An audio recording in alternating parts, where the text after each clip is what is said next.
first, your thoughts on the airstrike conducted by the U.S. over the weekend? Yeah, good morning, Seema. Listen, I think our U.S. forces are going to do everything they can to do to protect those in and around Kabul airport. I believe that we clearly have the capabilities to be able to mitigate those threats, or at least interdict where we can. That's going to be an ongoing operation, clearly during the course of this entire drawdown. Islamist extremism has long been a threat, but with the Taliban now in control of Afghanistan, how big of a risk does this become over time for Americans? Well, I think, many say that we're back to where we were in 1998. I'm not quite sure we're there. I mean, we made significant progress in the entire region. However, in my former position, I'd certainly be worried about where we are today with regard to the threat posture here in the United States. If nothing else, politically, there's clearly, maybe potentially a perception that we're weaker than we were before, or at least somewhat weakened. And the networks that have been gathering over or have been building over the past 20 years here in the United States as well as abroad, we've been able to. The U.S. forces, U.S. law enforcement and security forces here in the United States have done a great job of being able to mitigate those threats. We haven't had a terrorist attack here in the United States for several years, at least foreign originated. And but the Homeland Security posture, I think, is going to continue to raise up, particularly as we draw nearer to the 9/11 20th anniversary.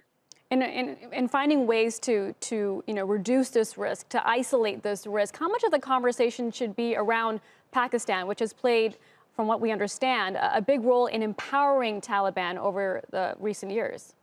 Yeah, surely.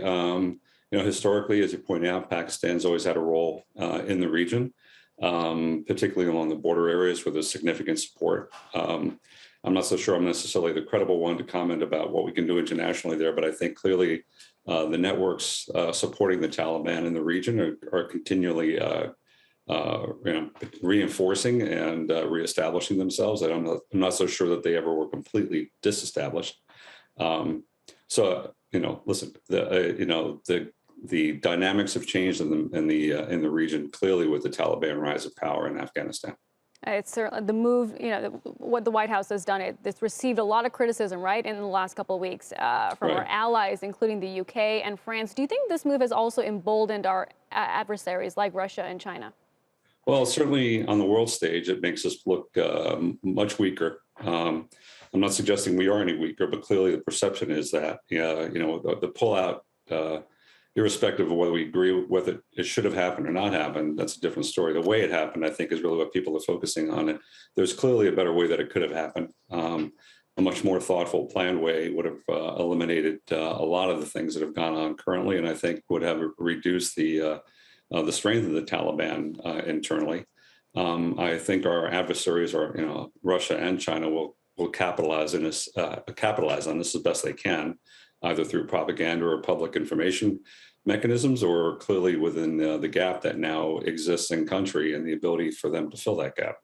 Irrespective of the enemies that Russia had developed over the years, still an opportunity for them to gain an asset. Chinese equally, they didn't have the best of relations in the past, but clearly whenever we step out, an opportunity is created and our adversaries can step in.